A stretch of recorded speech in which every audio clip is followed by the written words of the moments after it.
बिस्मिल्लाहिर्रहमानिर्रहीम।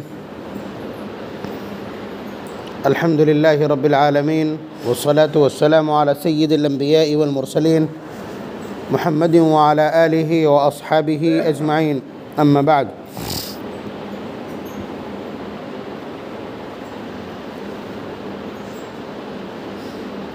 अऊज़ु बिल्लाहि मिनश शैतानिर रजीम। बिस्मिल्लाहिर रहमानिर रहीम।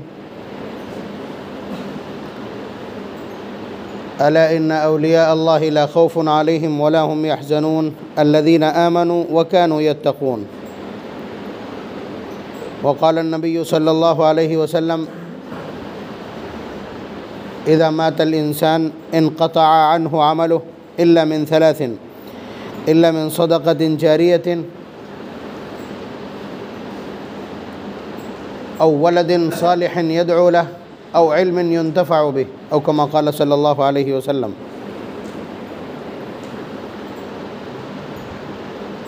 दुआ फरमाइए कि अल्लाह तबारक व तआला हौसला दें कि जो कुछ बातें कहना चाह रहा हूँ वो कह सकूँ।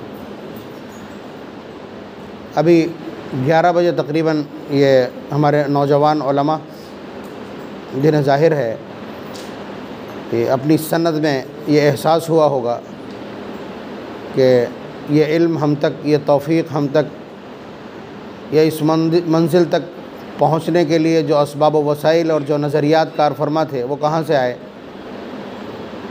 तो कहने लगे कि एक दुआइया तकरीब हो जाए। ये हमारे यहाँ उलमा के दरमियान एक चलन है कि जब किसी की वफ़ात हो जाती है तो उसके हालात ज़िंदगी से लोगों को आगाह करने के लिए और दुआ पर अंगेज़ करने के लिए, ईसाल सवाब की दरख्वास्त करने के लिए, या और बहुत सारे मकासद होते हैं, उसके लिए मजालिस मुनक़िद की जाती हैं। उन मजालिस के पीछे सबसे बड़ी बुनियाद जो होती है वो ये कि किसी भी वली या किसी भी कामयाब शख्स की ज़िंदगी के दो पहलू होते हैं। एक पहलू जफाकशी का होता है कि जब उसने मेहनत की होती है, और एक पहलू जब होता है जब नताइज आने लगते हैं उसके बाद का। जैसे हम किसी बुज़ुर्ग को देखें कि वो लग्ज़री गाड़ियों में घूम रहा है तो हमको लगेगा ऐसे भी वली होते हैं, लेकिन उससे पहले की जब ज़िंदगी देखेंगे तो फिर आपको लगेगा कि हाँ वाकई ये इसी का मुस्तहिक़ था। उसकी मेहनतों की इनाम की ये झलक है। क़ारी सिद्दीक़ साहब रहमतुल्लाह अलैह के हालात कोई शख्स अगर जानता हो, या हज़रत मौलाना अबरारुल हक़ साहब के हालात को जो शख्स जानता हो, वो सभी मालूम होगा कि उनका निस्फ़ अव्वल मुजाहदात से इबारत होता है और निस्फ़ आखिर राहत व आराम से इबारत होता है। बहुत साफ़ बात है। अभी साफ़ कहा, और अब्दुल मुत्तलिब ने साफ़ कहा कि हमने उनका आखिरी दौर देखा है। मसलन कोई अब कहेगा हाफिज़ जी ने कहा करो ही वे उन बैठे रहते, मिसाल के तौर पर उन्हें लगे ये कोई कह दे कि वो तो आराम से है, क्या आप मेहनत की, लेकिन उससे पहले जब उनका आगाज़ देखेंगे तो आपको अंदाज़ा हो जाएगा। और आप हज़रात के अंदाज़े के लिए एक बड़ा आसान सा आईना है, एक बहुत आसान सा आईना आप हज़रात के लिए, इस बस्ती के लोगों के समझने के लिए। देखिए, हम बिरादरियों की बात नहीं करते, लेकिन समझाने के लिए कहना पड़ेगा। हमारी बिरादरी कहाँ रहती है? इकलहरा में, ठीक। उसके अलावा गुनारा है, खंडहार है, बहबलपुर है, खेरा है, सब हमारे लोग रहते हैं, ठीक है। और उनके तो पास में गंगा भी नहीं है। ये पास में गंगा नहीं होने की बात जो मैं कर रहा हूँ उसकी वजह दूसरी है। मतलब आप गंगा के बिल्कुल किनारे रहते हैं। हमारे आधे बच्चे हर वक्त गंगा के किनारे रहते हैं, जहाँ हर टाइम शंख, भजन, चंदन, पहनावे, पूजा पाठ, इन सब चीज़ों का तज़किरा रहता है। यानी जिस माहौल में आदमी रहता है उस माहौल का उसके ऊपर असर ज़्यादा होता है। तो बहादुरपुर बिल्कुल गंगा के किनारे वाक़ है, यानी मुसलसल कुफ्र के घमासान में। बहबलपुर वहाँ नहीं है, इकलहरा भी 2, 3, 4, 5 किलोमीटर दूर है गंगा से। तो वहाँ हमारी बिरादरियाँ रहती हैं, यानी हम जैसे लोग। कल हम भी ऐसे ही थे, तहज़ीब यकसां थी, ठीक है ना। आप बताइए इकलहरा में हुफ़ाज़ कितने, उलमा कितने, और इसी तरह से गुनारे में कितने हुफ़ाज़ और कितने उलमा हैं, बहबलपुर में कितने उलमा और कितने हुफ़ाज़ हैं। मतलब हमारी बिरादरी वहाँ रहती है, हम जैसे लोग वहाँ रहते हैं, हमारी तहज़ीब है, हमारी रिश्तेदारियाँ हैं, लेकिन आप बताइए कितने हुफ़ाज़ और कितने उलमा उन बस्तियों में। ज़ाहिर सी बात है कि कोई नहीं, और अगर कोई एक आध हाफिज़ हो के आ जाता है तो वो नमक के कान में गिर के नमक हो जाता है, यानी उन्हीं जैसा हो जाता है। देखिए मैं जो कुछ कह रहा हूँ बहुत साफ आपकी समझ में आ रहा होगा। एक लहरा में अगर एक आध हाफिज़ हो जाए या गुनारे में एक आध हाफिज़ हो जाए तो वो बेचारा आकर के फिर उन्हीं जैसा हो जाता है। इसका मतलब ये है कि हाफिज़ होने के बाद भी सरपरस्ती और साहिबान की ज़रूरत होती है।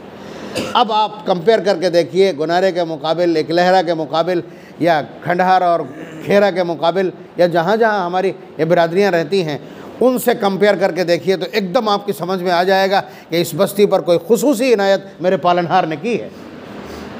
आप समझ रहे? तो और इससे भी आगे जाकर के एक जुमला मैं कहूँ तो और आसान हो जाएगा।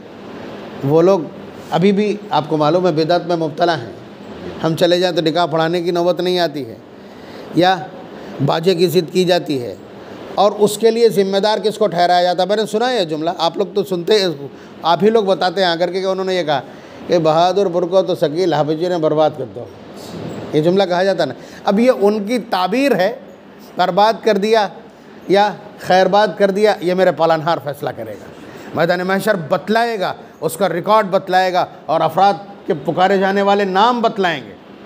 अभी इस नौजवान ने जिस तरह की तवक्को ज़ाहिर की है कि उनसे हम हौज़ कौसर पर मिलना चाहते हैं। हमारे बुज़ुर्ग जो यहाँ से जा चुके हैं, हम चाहते ये हैं कि हौज़ कौसर पर मुलाकात हो।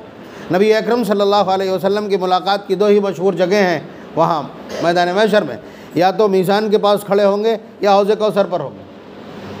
तो जाहिर है ये तवक्को हमारे नौजवानों में अगर ये तवक्को पैदा हुई, इसका मतलब ये है कि इसका शऊर है कि नहीं, कैसे वहाँ तक पहुँचा जाएगा। तो ये जुमला ख़ुद तारुफ़ के लिए काफ़ी है कि बहादुरपुर को शकील हाफिज़ जी ने बर्बाद कर दो। ये जुमला तारुफ़ के लिए काफ़ी है। वो बेचारे नादान हैं, उनके लिए भी दुआ कीजिए कि अल्लाह तबारक व तआला उन्हें भी ये मज़ा लगा दे, उन्हें भी इल्म का ये शऊर और एहसास पैदा कर दे। तो अब ये जो फ़र्क उभर करके आया है कि ये फ़र्क कौन है। बिरादरी भी वही है, शऊर और एहसास और तहज़ीब व तमद्दुन वैसे ही है, बल्कि उनसे ज़्यादा हम होशियार और दानिशमंद हैं शहर के किनारे रहने की वजह से। तो वो जिस शख्स का नाम ले रहे हैं वो दरअसल तारुफ़ है। वो जिस शख्स का नाम ले रहे हैं वो दरअसल तारुफ़, वो क्रेडिट दे रहे हैं कि उन्होंने ही इन्हें तमाम कामों से हटा करके और मदरसों में भेज दिया। 20-20, 25-25 बच्चे मदरसों में पढ़ रहे हैं। तो ये नेगेटिव था लेकिन है पॉजिटिव। उन्होंने तो बुरा कहने के लिए ये जुमला बोला था, लेकिन हमने उसको तारुफ़ के लिए इस्तेमाल किया। इस बस्ती का हाल उनसे ज़्यादा ख़राब था। ये भी आपको मैंने भी जो बात कही है ना कि हम गंगा के बिल्कुल किनारे आबाद हैं, गंगा के बिल्कुल किनारे आबाद हैं, इसलिए शिर्क के जरासीम, जब आप किसी भाड़ भूंजने वाले के पास बैठ जाएं, आप उससे नफ़रत करते हों और आप उससे बोलते भी ना हों, तब भी धुआं तो आपको लगेगा, इसलिए हम गंगा के किनारे रहते थे। हमारे लाशऊर बच्चे और कमसिन बच्चे वहाँ रहते हैं, तो ये जरासीम हमारे अंदर आ जाना चाहिए थे, उनसे ज़्यादा हमारे अंदर ट्रांसफ़र होते। उसको रोका किसने है? ज़ाहिर है किसी ने रोका है, किसी एहसास ने रोका है। वो एहसास पैदा करने वाली भी ज़ात वही है। ये मतलब मेरे वालिद गिरामी हैं, मैं सिर्फ़ इतना सा क्रेडिट ले सकता हूँ कि अल्लाह तबारक व तआला ने उनका इंतखाब किया और उनसे काम लिया। ये क्रेडिट तो मेरा हो सकता है, वरना अल्लाह तबारक व तआला किसी से भी काम ले सकते हैं। लेकिन अल्लाह तबारक व तआला जब किसी सआदत के लिए किसी का इंतखाब करते हैं तो इसी से तो आदमी बड़ा होता है, बड़ा भी तो इसी बुनियाद पे होता है। तो इससे पीछे की बात अगर मैं बतलाऊँगा तो आप लोगों की समझ में भी नहीं आएगी। ये अल्लाह तबारक व तआला का एक फ़ैसला था जिसके इशारात हम तक पहुँचे, हमको बतलाए गए। हज़रत मौलाना अब्दुल समद साहब रहमतुल्लाह अलैह, कि जिनकी मेहनतें भी यहाँ थीं, उनके भी शागिर्द यहाँ मौजूद हैं, उन्होंने इस बस्ती के अंदर जो शिद्दत है, जो तशद्दुद है, उसको देख करके हिम्मत हारी और फिर उन्हें किसी राह चलते बूढ़े शख्स ने आकर के कहा कि वहाँ के लिए आपको परेशानी है तो आप हाफिज़ शकील अहमद को ला करके यहाँ रख दो। उनके मिजाज में भी समझौता नहीं है, तो आपको मालूम है मिजाज में समझौता नहीं, तो किसने मशवरा दिया? ये महल बहस है, ये आपकी समझ से बाहर की बात कि अल्लाह तबारक व तआला ने कुछ अफराद ऐसे मुहैया करा दिए हैं कि जो परेशान लोगों को सही राह बतला दिया करते हैं, पेचोताब खा रहे लोगों को सुलझा दिया करते हैं। उनमें से कोई हो सकता है। ये उलमा तो इशारा समझ लेंगे, बाकी किसी की समझ में नहीं आएगा, समझना ज़रूरी भी नहीं है।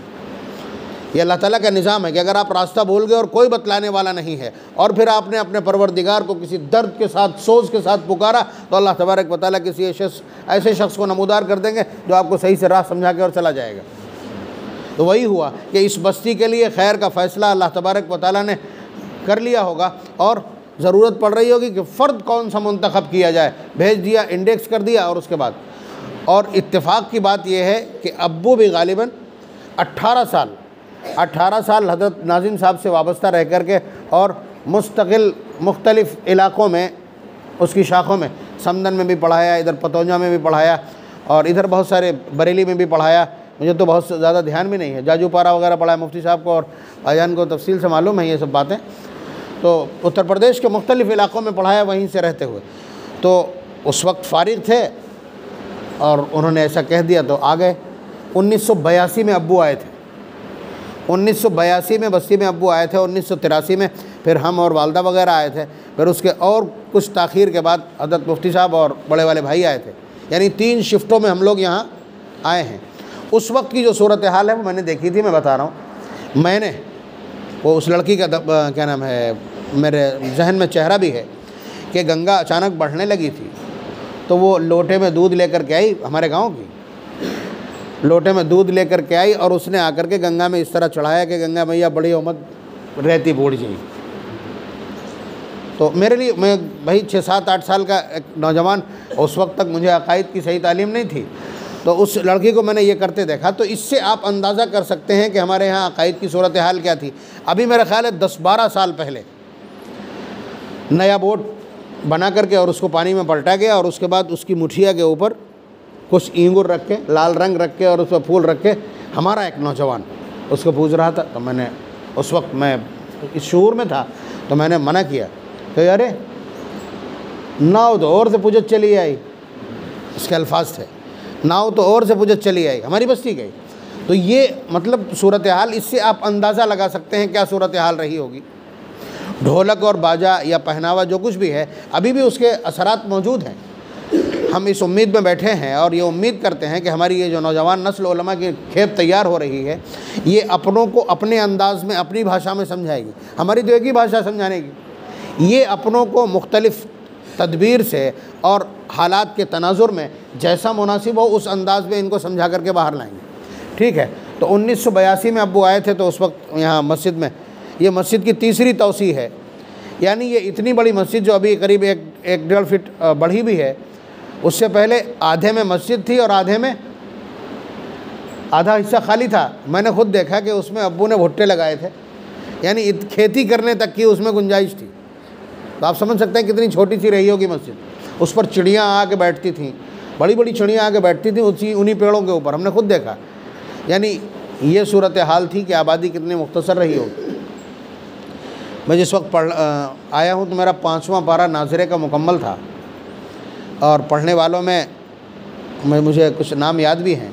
मौलवी फ़ुरक़ान साहब के वालिद जो मेरे पास में ही बैठते थे, उसके अलावा एक और इरफ़ान जो यहाँ हमारे इधर लालमीर साहब के साहबजादे वो भी थे, और यामीन इसका चाचूपुर के और भी बहुत सारे छोटे छोटे बच्चे और बच्चियाँ थे, और हाफिज़ ताहिर अली साहब, हाफिज़ फरमान अली साहब। हाफिज़ फरमान अली साहब उस वक्त शायद मौलाना अब्दुल समद साहब के जाने के बाद ये तालीम छोड़ चुके थे। ठीक है। हम लोगों के आ जाने के बाद फिर इन्होंने तालीम शुरू की। मुझे याद है जुमे की नमाज़ में बैठा था, उससे बातचीत कर रहे थे कि कल थमाई पढ़न, हाफिज़ फरमान अली साहब के अल्फाज 1983 के जो मेरे जहन में। तो बहरहाल इन लोगों ने तालीम शुरू की और तालीम का सिलसिला चला।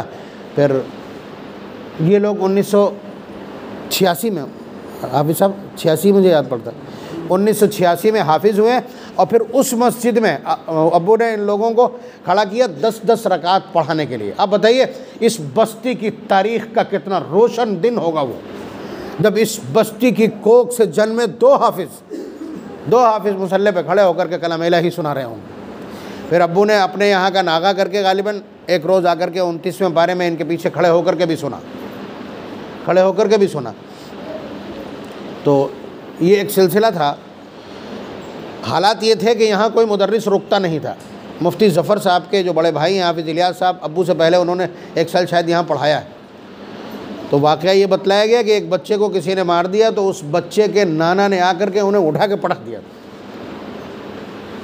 ये सूरत हाल, नाम भी मुझे मालूम है लेकिन तज़किरे की ज़रूरत नहीं। तो ये सूरत हाल थी कि पढ़ाने वालों के साथ भी रियायत नहीं, तबीयत में तशद्दुद। अल्लाह तबारक व तआला ने अपने एक इल्हामी फ़ैसले से मौलाना अब्दुल समद साहब को इशारा दिया और उसके बाद वो अब्बू को ला करके उन्होंने यहाँ रख दिया। हालात आए इस तरह के, अब्बू के सामने भी आए, तशद्दुद के हालात आए, लेकिन उस शख्स के अंदर सिर्फ यही खुसूसियत है कि उसने मुनकरात के सामने झुकना या समझौता करना नहीं सीखा।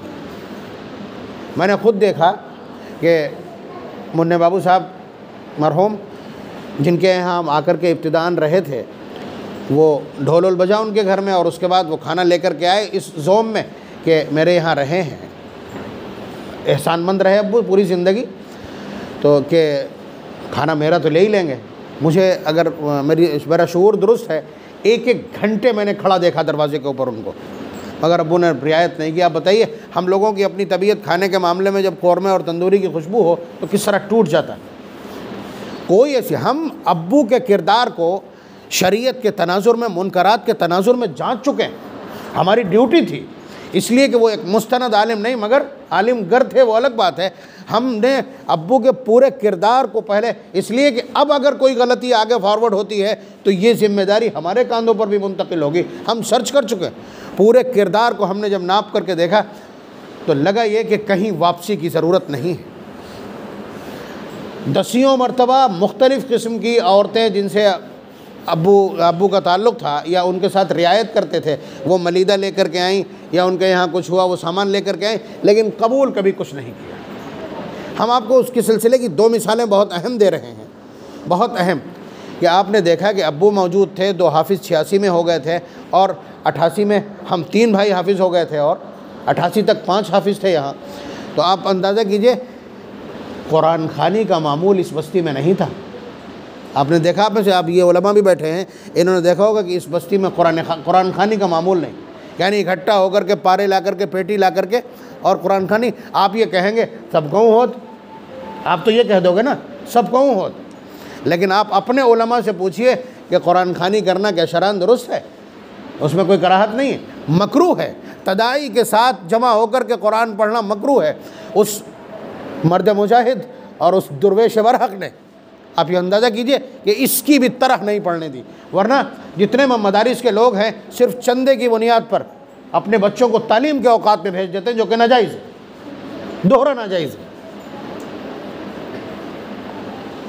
तो आप समझ रहे हैं, हमें ये बतला रहा हूँ कि ऐसी ऐसी सूरत हाल, इन सूरत हाल से। उसके अलावा इफ़्तार ये तो कहा कि रमज़ानुल मुबारक में एक दूसरे का ताउन करें और उनको इफ़्तार कराएं। इफ़्तार कराने का एक तरीका जो राइज है कि दावत की जाए। अपनी बस्ती में तो हमने देखा कि अभी एहतियात है, हालांकि इफ़्तार होते हैं, वरना जो शहरों में जो इफ़्तार होते हैं उसमें होता ये है कि सिर्फ़ और सिर्फ बेरोज़गार जिन्हें दिन भर घरों में खाना नहीं मिलता वो होते हैं। 98 बल्कि इससे भी ज़ायद फ़ीसद बेरोज़गारों की होती है जो आते हैं। यही वजह है कि हम लोगों का रोज़े इफ़्तार में मामूल नहीं। तो आप अंदाज़ा कीजिए कि कोई ऐसी चीज़ जो बारीक से बारीक तर हो। खिचड़ा लोग लेकर के घर में आते थे, हमने खुद देखा है, खिचड़ा लेकर के आते थे, टिकियाँ लेकर के आते थे, हलवा लेकर के आते थे। ये तो खैर कोई मसला ही नहीं है, लेकिन रोक का खाना आपने देखा में से किसी को रोक की किसी मजलिस में? आप समझिए, हालांकि बहुत ज़्यादा सख्त सूरत हाल नहीं है, लेकिन लफ्ज़ रोक जो है ना, ये गैर मुस्लिमीन से आया है। तो उसका भी खाना कभी खाया नहीं, ना खाने दिया, सख्ती रखी। शादी के सिलसिले की जितनी भी तकरीबात इस तरह की हैं, वलीमे को छोड़ कर। बल्कि उनका तो मामूल ये था, चूँकि हज़रत मौलाना अबरारुल हक़ साहब के तरबियत याफ्ता थे, तो हज़रत मौलाना अबरारुल हक़ साहब रहमतुल्लाह अलैह का भी मामूल ये था कि वो लड़कियों के यहाँ खाना नहीं खाते थे। इसलिए नहीं कि जो ठाकुर जो लोग नहीं खाते हैं वो उनकी वजह के लौड़िया घर खाओ ना जाते। लड़की के यहाँ खाना पकने का शरान कोई तकाजा ही नहीं है। वलीमा तो मसनून है लड़के वाले के यहाँ दूसरे दिन जो खाना पकता है। बात आप समझ रहे हैं? तो वहाँ वो एहतियात अपनी तरबियत की बुनियाद पर थानवी सिलसिले में जो कुछ भी रहा हो, तो उस वजह से ये तक एहतियात थी। हालात बहुत सी मरतबा आए, मिसाल के तौर पर आखिरी वक्त में हमारे तसव्वुर भाई मौजूद हैं, उन्हें सारी तफसील मालूम है। इन्हीं लोगों ने इधर उधर देखा होगा कि मस्जिदों में 12 रबीउल अव्वल में झंडी लगती, इन लोगों ने आकर के, ये भी शामिल थे, आकर के खूब सब में झंडी लगा दी, झंडियाँ लगा दी। रात का इन लोगों ने ये सारा काम किया। अब्बू जब सुबह फजर में गए हैं तो ये उन्होंने जाकर के उन सबको सब नोच दिया, जबकि मालूम है कि हम यहाँ बाहर के रहने वाले हैं और इन लोगों ने ये हरकत की है, इनका रद्द अमल क्या होगा, और ये अपने तशद्दुद के लिए जाने जाते हैं। लेकिन यही वो क्वालिटी होती है जब चीज़ों को अपनी जगह पर रखना आसान होता है। या आप ये सोचे बगैर, ये मुनकर है तो मुनकर है, फल युगय्यिर हो भी यदि, नंबर 1 पोजीशन जो है उस पर रहने की कोशिश की। हुजूर ने जो जिम्मेदारी दी थी कि अगर बुराई को होता देखना तो हाथों से मिटा देना, वही किया। इसलिए कि उसके बाद देखना है कि रद्द अमल क्या है, तो अगली बार सोचेंगे कि हमको मना करना है या मिटा देना है। पहली बार तो पहली पोजीशन पर रहना चाहिए, वो कोशिश की। तो उसके बाद सख्त इख्तिलाफ और निज़ा हुआ। क्या क्या हुआ होगा वो सब उतनी तफसील में जाने की ज़रूरत भी नहीं है। किसी को जानना हो तो तसव्वुर भाई से, ये जो लोग उसमें मौजूद थे वो लोग बता देंगे। जब हॉट टॉक हुई, बहस हुई, तो कहीं लिखो दिखावो, तो अब्बू रातों रात समझिए कि सफ़र करके और उसके बाद कानपुर गए थे। कानपुर का जामिउल उलूम का सबसे मशहूर दारुल इफ्ता था उस वक्त का, वहाँ से फतवा लेकर के आए थे। इधर के लोगों ने भी बरेली से मंगाया था, तो उसमें उन्होंने उस सूरत हाल को नाजायज़ लिखा था। बात समझ रहे हैं आप? तो उसके बाद ये झड़प हुई, उसके बाद बस्ती ने बात को माना, और फिर उसके बाद ये मुसलसल ये बात नीचे चलती चली आई। और अल्लाह का करम आज ये है कि आज मंशा के मुताबिक भी कोई बात कह दो तो फिर मान ली जाती है। ये इनकियाद है। अल्लाह तबारक व तआला ने उस तशद्दुद से उतार कर एक मर्द मुजाहिद की कोशिशों से, उसकी तरबियत से, और जब इतने बड़े बड़े लोग जिन्हें लड़ना आता है वो जब सरेंडर कर गए तो फिर बच्चों का तो मामला ही दूसरा था। तो ये एक तसलसल था जो धीरे धीरे नीचे तक चलता चला आया। 1986 में ये दोनों हजरात हाफिज़ हुए। अब्बू ने अपने सामने खड़ा करके ईद की नमाज अपने सामने कई मरतबा पढ़वाई प्रैक्टिस के लिए हाफिज़ ताहिर अली साहब को, और फिर उसके बाद इमाम बनाया। इसलिए कि बस्ती का इमाम जब होगा, बस्ती का बच्चा जब नमाज़ पढ़ाएगा, तो फिर उसके बाद पूरी बस्ती के अंदर शौक़ जाएगा। ये फार्मूला। वरना ईदगाह में भीड़ में खुद अपना स्टेटस मेंटेन करने के लिए खुद इमाम बन जाते, उसके बाद अपनी औलाद को इमाम बना देते। लेकिन नहीं, फ़िक्र का अंदाज़ अलग होता है, सोचने का और नज़रिया अलग होता है। यही हम भी करते हैं कि हम कह रहे हैं एक बात, लेकिन हम लिख करके आपके बच्चों को रटाते हैं, आपकी बच्चियों को याद कराते हैं, और फिर बच्ची जब खड़ी होकर के कहेगी तो उसके बाद कहाँ जाएगी तुम्हारी शर्म और हया। इसी इंतज़ार में बाट जो रहे थे कि इस बस्ती के उलमा जब आएंगे, वो आकर के जब दबाव बनाएंगे अपने अपने घरों पर, अपने अपने महल्लों में, अपनी अपनी गलियों में, तब जाकर के हालात तब्दील होंगे। हमारे बारे में तो कह दिया जाएगा ये तो बाहर से आए उनकी कहा, ये कह कर के छोड़ा जा सकता है। तो वालिद गिरामी की ये मुसलसल मेहनत थी। अल्लाह तबारक व तआला ने बस्ती की तकदीर में लिख दिया था। तो हम दोनों भाई आलिम होकर भी आ गए 1997 में, और उसके बाद से फिर नौजवान नस्ल में दीन की समझ और दीन का शऊर बराबर बढ़ता चला गया। फिर उसके बाद उनकी औलादों में मुसलसल ये सिलसिला जारी। और कल मैंने, अब मुझसे पूछिए, परसों यहाँ 7 बच्चों की दस्तारबंदी की, फिर उसके बाद जोहर के बाद 9 बच्चों का, 9 हाफिज़ों का ख़त्म कुरान शमशाबाद कराया। फिर उसी शाम को आकर के फतेहगढ़ में एक बच्चे का मैंने फिर दस्तारबंदी की। आप अंदाज़ा कीजिए, मेरे लिए अपने वालिद के लगाए हुए इस दरख्त के फलों को चुनने का जो ये मौका है, मेरे लिए इससे बड़ी सआदत इस कायनात में क्या हो सकती। आप अंदाज़ा कीजिए कि थोड़े से वक्त में ये 1 सदी में होता है ये काम, लेकिन अल्लाह तबारक व तआला ने उसको आसान फरमा दिया। 86 में ये लोग हाफिज़ हुए, 88 में हमने हिफ्ज़ किया है। बराह रास्त शागिर्दों में हाफिज़ फरमान अली साहब, हाफिज़ ताहिर अली साहब, मैं, मुफ्ती अब्दुल हक साहब भाईजान, और सैयद अली साहब हैं मौजूद यहाँ। सैयद अली साहब ने भी हमारे साथ, हम 3 एक साथ हिफ्ज़ करते थे। सैयद अली ने भी 2 पारे हिफ्ज़ किए, बात समझ रहे हैं आप। उसके बाद मौलवी अनीस साहब कितने पारे हिफ्ज़ किए अब्बू के पास आपने? ये भी बराह रास्त अब्बू के शागिर्दों में इन्होंने हिफ्ज़ के काफ़ी हिस्सा हिफ्ज़ का अब्बू के पास किया। अब फिर उसके बाद जो लोग हैं वो या तो हज़रत मुफ्ती साहब के शागिर्द हैं, ठीक है, या मौलवी अनीस के शागिर्द हैं, या बिलाल के शागिर्द हैं। आप समझ रहे हैं कि एक वास्ते से खट से वहीं पहुंच रहे हैं सब। तो जाहिर सी बात अल्लाह तबारक व तआला का एक निज़ाम है कि वो क्रेडिट वहाँ पहुँचाते हैं। और मैं अभी इतनी देर में बहुत कुछ मैंने याद कर लिया था, लेकिन ये मेरी हिम्मत है कि मैं बोल पा रहा हूँ कि बहुत कुछ याद था कि ये बात कहूँगा, सब भूल गया मैं करीब। बात समझ रहे हैं? तो ये आप लोगों का तो ये एहसास है ही। मैंने बताया कि दूसरी बस्तियों का, आपकी जो दूसरी बस्तियाँ गुनारा और इकलहरा वो सब है, वो अगरचे ये नहीं कहते हैं कि हाफिज़ जी ने ऐसा करो, लेकिन वो ये कहते हैं कि हाफिज़ जी ने बहादुरपुर वालों को बर्बाद कर दो। यानी उनके यहाँ हाफिज़ पैदा कर दिए, उनके यहाँ आलिम पैदा कर दिए, वो ना बाजा बजाने देते हैं और ना वो बाजा लेके आने देते हैं, और ना हमारे यहाँ बारातों में शिरकत में वो 3-5 करते हैं। इसी वजह से परेशान होंगे ना वो। और ये अहन इबादत है, ये कारकर्दगी, ये कैरियर डिफाइनिंग सिस्टम है पूरा। यानी जिन लोगों ने ये किया है, और आज की जो पोजीशन है मैं बतला रहा हूँ कि बच्चे जो आपको कंगन बांधे मिले, बुंदा पहने मिले, गंगा के किनारे बदतमीज़ी करते मिले, गाना सुन रहे हो, डीजे पर थिरक रहे हो, ठीक है, ये बदतमीज़ी है, ये गुनाह है, लेकिन ज़रा उनसे पूछिए कि ये जो तुमने बांध रखा है ये ठीक है? कहेगा नहीं, नाजायज़ है। ठीक है, तुम जो नाच रहे हो ये क्या करना है? कहेगा गलत है। गंगा से जो पैसा चिपका रहे हो ये कैसा है? कहेगा हराम है। यही कहेगा ना, मालूम सबको है ना, मालूम तो सबको है। यही जिम्मेदारी होती, यही सबसे बड़ी जिम्मेदारी होती है। अल्लाह तबारक व तआला ने कुरान करीम में 10 जगह फरमाया वमा अला रसूल इल्लल बलाग। हमारे किसी मैसेंजर के ज़िम्मे, किसी पैगम्बर के ज़िम्मे सिर्फ इतना होता है कि वो बात को पहुँचा दे, अमल करवाना नहीं। वरना हुजूर ने जब अपने चचा से कलमा पढ़ने के लिए थोड़ी ज़्यादा कोशिश की थी, ज़्यादा ज़ोर लगाया था, तो तुरंत डांट पड़ी थी। अल्लाह तबारक व तआला ने सरजनिश की, फरमाइश की, इन्नका ला तहदी मन अहबब्ता वलाकिन्न अल्लाह यहदी मन यशा। ये आपके दायरे कार का काम नहीं है, ये मेरा काम है। मैं जिसको चाहूँ हिदायत दूँ, आपका काम सिर्फ पहुँचाना है, वो आपने पहुँचा दिया। तो अगर ये नौजवान नस्ल हराम और हलाल की तमीज़ रखती है, ये खैर और शर की तमीज़ रखती है, ये बुराई और भलाई पर अबूर रखती है, और उसकी जांच और पड़ताल है, इसके पास सही मालूमात हैं, तो ये मुकम्मल है, वो ये फाइनल है। और इस वक्त मैं गवाही दे रहा हूँ जब उनके वफ़ात को 3 दिन हुए। अल्लाह तबारक व तआला ने इस बस्ती की तकदीर को उनके ताल्लुक़ से बदला। और फिर उसके बाद जो भी काम करने वाले लोग हैं, क्रेडिट उनको भी जाता है, लेकिन ये सब जाएगा वहाँ इसलिए कि बिल्कुल अंधेरे में चराग जलाया, बिल्कुल तूफ़ानों में चराग जलाया।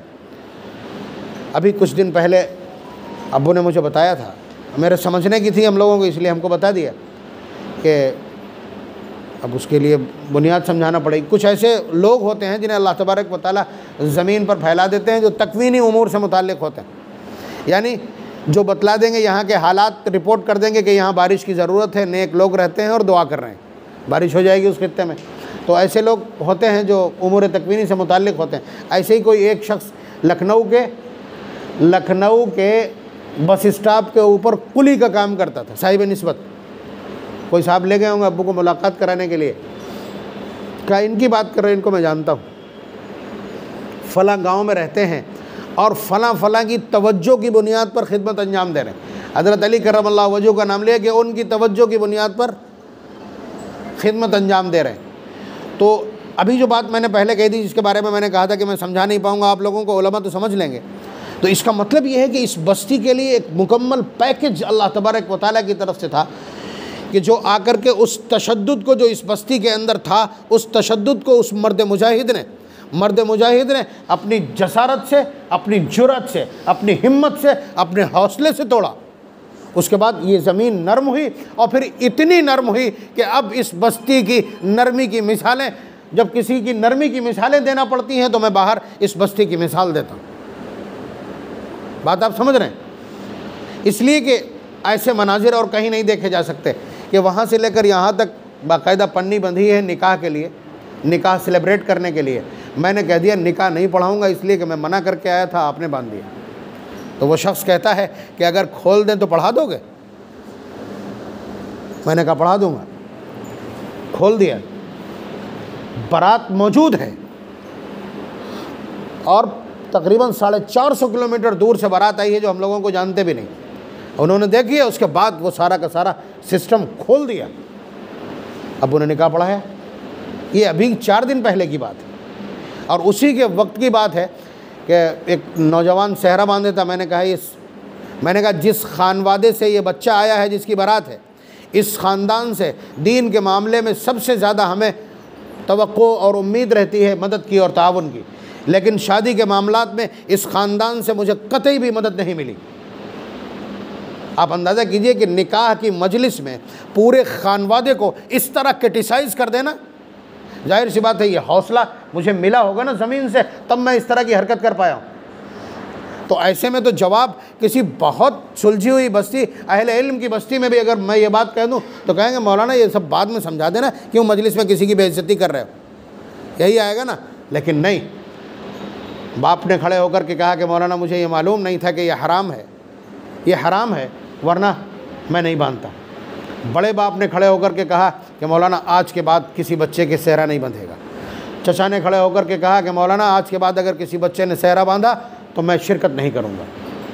ये खुलापन, यानी इस तरह की चीज़ें अभी भी किसी और बस्ती में मुमकिन नहीं है।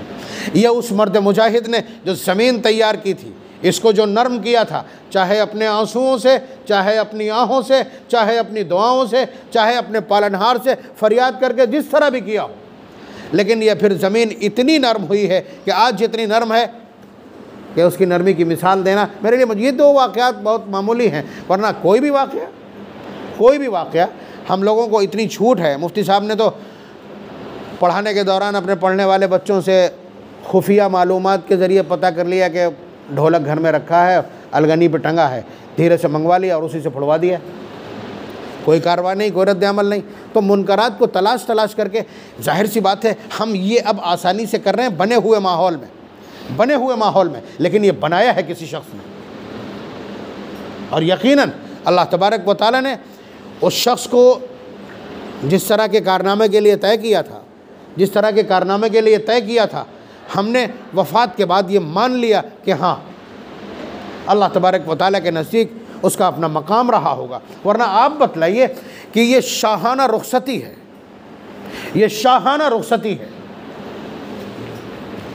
कि 82 साल की उम्र में अपने पैसों से, आपको तो अच्छी तरह मालूम है कि वो हम जैसे अभी 10 ख़ानदानों को ख़ुद पाल देते अपनी कमाई से। 82 साल की उम्र में अल्लाह तबारक व तआला इतना बेनियाज रखें किसी को, ये बेनियाजी मिजाज और फितरत का हिस्सा थी, इसलिए अल्लाह तबारक व तआला ने उसे आखिर तक बाकी रखा। 82 साल की उम्र में ख़ुद अपने आप जा कर के हज और उम्रा करके पोते के साथ, और उसके बाद वापस आना, और वापस आने में सिर्फ इतनी सी मोहलत मिलना कि सिर्फ अपने अहल वयाल से इत्मीनान के साथ बात कर लें, और उसके बाद बग़ैर किसी को परेशान किए हुए बुला लिया जाना।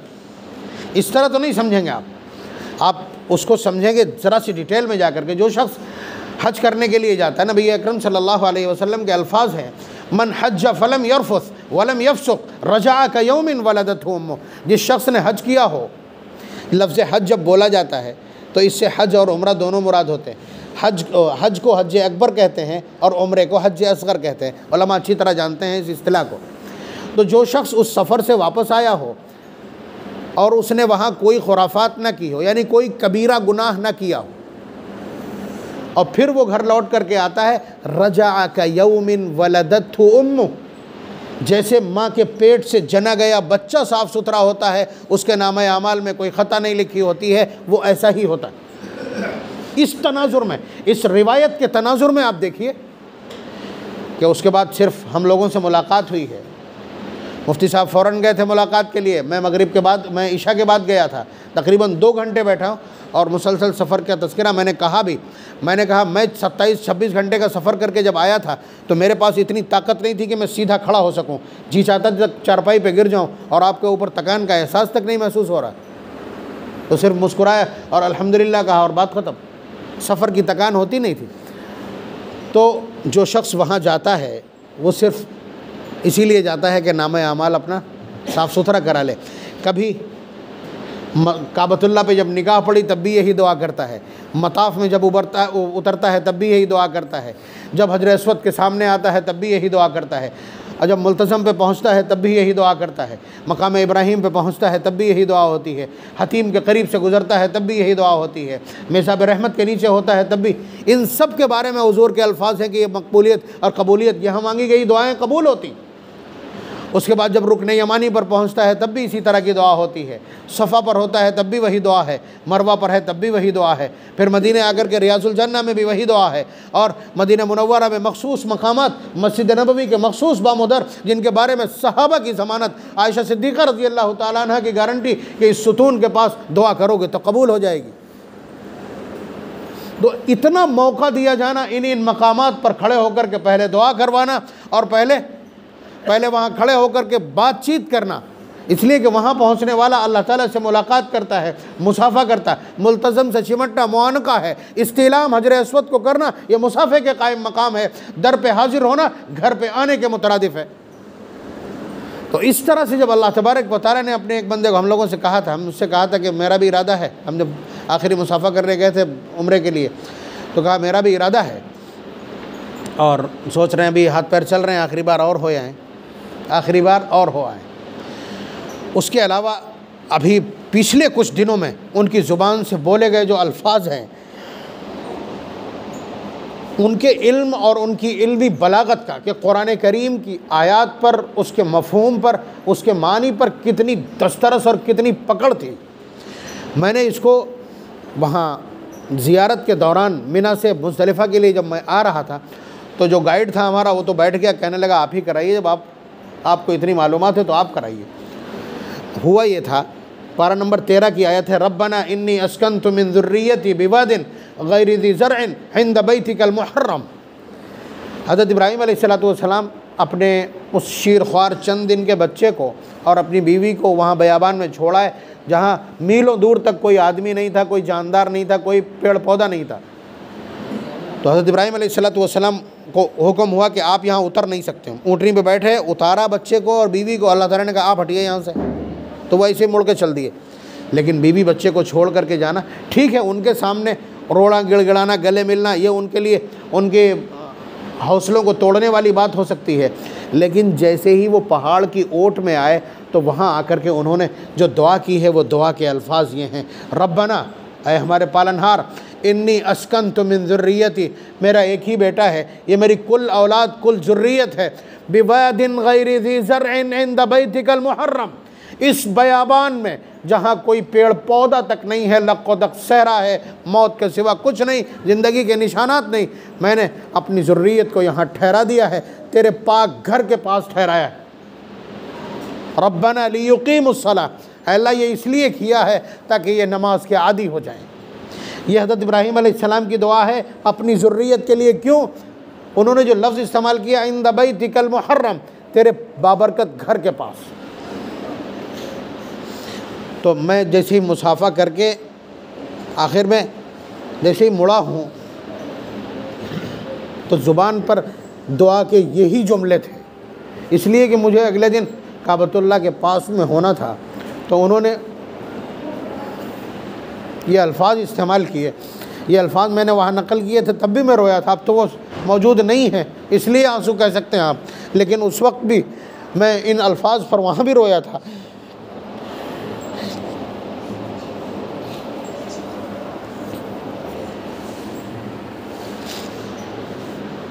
जिसका हासिल आपको मालूम है कि बार इलाहा, मैं अपनी औलाद को तेरे घर के करीब सुकूनत के लिए भेज रहा हूँ। रब्बना लियुक़ीमुस्सलाह। तो कुरान करीम के कलिमात से नफ़ा उठाने की ये कोशिश है कि ये मकबूल बारगाह कलिमात है। ये सिलसिला बराबर रहा और सफ़र का ये कैफियत वहाँ भी तारी हुई थी। अज़ीज़म हुज़ैफ़ा सल्लल्लाहु ने बतलाया कि मदीने मुनव्वरा में अब्बा की तबीयत इसी तरह एक बार बिगड़ी थी और फ़ौरन उन्होंने एहसास करके बतला दिया कि बेटा मुझे ये लगता है कि मेरा आखिरी वक्त है, इस तरह सांस में ज़ीक़ वहाँ भी पैदा हुआ था एक बार। तो लेकिन अगर ऐसा हो गया तो तुम्हारे लिए मुश्किल हो जाए, मैं तो चला जाऊँगा, इसलिए कि जन्नतुल बकी में जिसको दफन होना नसीब हो जाए उसकी नस्लें बख्श दी जाएंगी इंशाअल्लाह। बात समझ रहे? लेकिन तुम्हारे लिए मुश्किल हो जाएगी। और वो एक कभी नापुख्ता नौजवान, वहाँ उसकी हालत गैर हो जाती, यहाँ हम हाथ पैर पटक रहे होते। तो उसी दिन रियाजुल जन्ना का अपॉइंटमेंट था। इसने जा कर के रियाजुल जन्ना में, रियाजुल जन्ना जन्नत का वो टुकड़ा है जो हुजूर के सरहाने है, वहाँ जा कर के इसने रो करके गिड़गिड़ा करके अल्लाह ताला की बारगाह में दुआ की कि बारे इलाहा बखैर आफियत घर पहुँचा दीजिए, मेरे लिए मसाइल होंगे। या अपने अल्फाज में जो कुछ भी इसने दुआ मांगी हो, ये मफ़हूम था। तबीयत ठीक हो गई। मुझे लगता ये है कि वो दुआ कबूल है, सिर्फ इतनी मोहलत दी गई कि आप घर पहुँच जाएँ, घर पहुँच जाएँ और ये मुश्किलात और इनका इम्कान ख़त्म हो जाए। यही वजह है कि हम में से सब एक एक जा कर के मुलाकात करके और पूरी तफसीली गुफ्तगू करके, ये छोटा वाला जो बच्चा है मेरा मोहम्मद, ये भी गया था उम्र पे, इसलिए इससे बहुत देर तक सफ़र के हालात का तबादला करते रहे, पूछते रहे सारी बातें। और इत्तेफाक ये है कि खूब दुआएं दी हैं। और 10:30 बजे मामूल था कि हम लोग बात कर रहे हो तो ये नहीं कहते जाओ घर जाओ, बस सुबहानल्लाहि व बिहम्दिही सुबहानकल्लाहुम्मा व बिहम्दिक अशहदु अल्ला इलाहा इल्ला अंता नस्तगफिरुका व नतूबु इलैक, यही कहा। फिर मैंने देर नहीं की, मैं भी खड़ा हो गया एकदम फ़ौरन, और उसके बाद सलाम किया और हम चले आए। उसके बाद 1 घंटे के बाद तकरीबन 1 घंटा 10 मिनट के बाद अज़ीज़म अब्दुल्ला सल्लम को फ़ोन आया कि अब्बू की तबीयत बिगड़ रही। हुआ ये कि ये लोग खिदमत में लगे रहे, तेल वेल मालिश करते रहे। अब हम अगर पैर दबाना चाहें तो ये बच्चे एकदम भीड़ लगा लेते हैं, हालांकि हक़ हमारा बनता है, लेकिन अभी ये बच्चे तो ये खिदमत करते रहते हैं।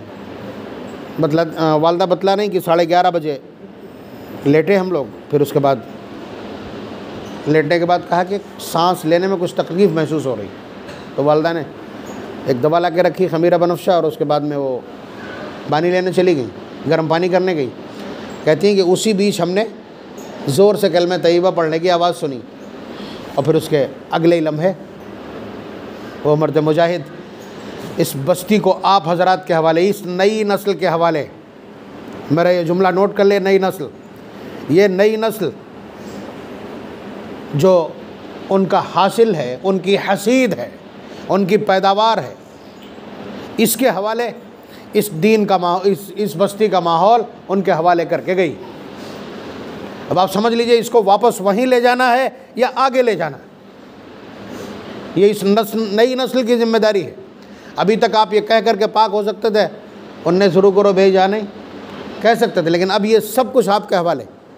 और हम इसलिए मुतवक्के हैं कि अभी नए फ़ारिग होकर के आए हैं, ये उम्र होती है इस तरह, बहुत ज़िम्मेदारी संजीदगी की नहीं है। हम इंतज़ार कर रहे हैं इनके संजीदा होने का, अभी नहीं, जैसे ही औलाद पैदा होगी और औलाद की तरबियत का बोझ इनके कांधों पर आएगा तो इन्हें एहसास हो जाएगा कि ये एक काम है और मुश्किल काम है, ये एक अभियान है, ये एक तहरीक है, और इसका किया जाना बहुत ज़रूरी है, वरना बस्ती और मिल्लत और यहाँ का माहौल ख़राब हो जाएगा। तो मैं समझता ये हूँ कि इंशाअल्लाह जल्द ही फ़िक्रमंदी के साथ ये पूरी नई नस्ल, जिस तरह आज इन्होंने ये फ़िक्र की कि जो शख्स हमसे रुखसत हुआ है वो एक खला छोड़ करके गया है, कुछ नहीं, कुछ तज़किरा हो और खिराज तहसीन पेश किया जाए, ये एहसास दिलाया जाए कि इस बस्ती में जो कुछ है वो उनका। ये तो कहने की ज़रूरत नहीं, मैंने बताया, नेगेटिव पॉजिटिव सब करके बताया। अब पूरा शहर जानता है, पूरा ज़िला जानता है। आप अंदाज़ा कीजिए कि आज की तारीख़ में फ़र्रुखाबाद की जामा मस्जिद पे जो शख्स नमाज़ पढ़ा रहा है वो आपका सपूत है। फ़तेहगढ़ की जामा मस्जिद के मिंबर से जो शख्स दहाड़ रहा है वो आपका बच्चा है। और उसके अलावा 10 मसाजिद शहर की हैं, वो सब के सब आपके बच्चों की आवाज़ों से आबाद हैं। इससे बड़ी फाल किसी के लिए क्या हो सकती है? ये इतनी तेज़ी के साथ इतना काम कहीं नहीं होता है। आप जो बस्तियां संभली हैं, सुधरी हैं, आप उन बस्तियों को देखिए जा करके कि वो सदियों में यहाँ पहुँचती। लेकिन हुआ ये है कि जो शिद्दत थी बस्ती में, अब्बू ने जिस तरह से भी उसको कंट्रोल किया, उसके बाद इस बस्ती ने बहुत तेज़ी के साथ सफ़र तय किया। मैं बार बार ये बात कह रहा हूँ कि ये जो बुज़ुर्ग हैं इन्होंने एहतराम भी बहुत किया। जुमले देख लें आप, हाफिज़ तारीली साहब के वालिद जिन्हें हम बड़े अब्बा कहते थे, उनका भी हमारे उलमा हैं जो कुछ कह दो बस, जमील भाई के वालिद हमारा आलिम जो कुछ कह दे बस। तो मतलब इस तरह के जुमले जब बोले हैं ना, तो काम करने वाले को हौसला मिलता है कि यहाँ कुछ भी मनवाया जा सकता है। तो इस बस्ती ने इस जज्बे के साथ बहुत तेज़ी के साथ सफ़र तय किया है। इसमें उनके एहतराम का बड़ा दखल हो सकता है, जो मेरा दिल मेरा शर सदर कहता है कि जिस तरह एहतराम किया, फिर उसके बाद एहतराम का ये सिलसिला जारी है। और सबसे ज़्यादा एहतराम मैं नहीं बरता, और सब बरत रहे हैं। जो गड़बड़ करते हैं वो भी बरतते हैं। कुछ कह लें, अपना गुस्सा जैसे तैसे काबू कर लें, लेकिन बदतमीज़ी की नौबत नहीं आती है। और मैं नई नस्ल से गुजारिश करूँगा, उनके इस एहतराम का लिहाज करें, उनके इस एहतराम का लिहाज। वो ये समझते हैं कि ये धुले धुलाए पाक साफ़ है, ये गुनाह नहीं करते, ये अल्लाह ताला के बहुत मुकर्रब है, तो उस तरह दिखना चाहिए। अगर आप उनकी तरह दिखेंगे तो फिर वो इस एहतराम को भूल जाएंगे। मुझे बड़ी फ़िक्र है इसकी, खुदा की कसम मुझे बहुत फ़िक्र है, इसलिए कि ये एक बार मिट जाने के बाद कम से कम 2 नस्लें ख़त्म होंगी, तब नए सिरे से फिर कोशिश करना पड़ेगी, और तब कोई बातौफीक इस बस्ती में हुआ या ना हुआ। ये मेरी फ़िक्र है, ये मेरी फ़िक्र है, और बहुत बड़ी फ़िक्र है कि इल्म के साथ ये एहतराम का तसलसल बाकी रहना चाहिए। मुफ्ती साहब कुछ, किसी को कुछ अगर याद हो अब्बू के हवाले से, इन मजलिसों का यही होता है कि कोई वाक़या अगर याद है आपको तो आप कह दें, कोई ज़िक्र आपको हो, आपके पास हो तो आप उसको कह दें, ये इस तरह की चीज़ होती है। या किसी को याद हो वो बता दे, मुझे याद आ जाए मैं कह दूं उसको अपने अंदाज से।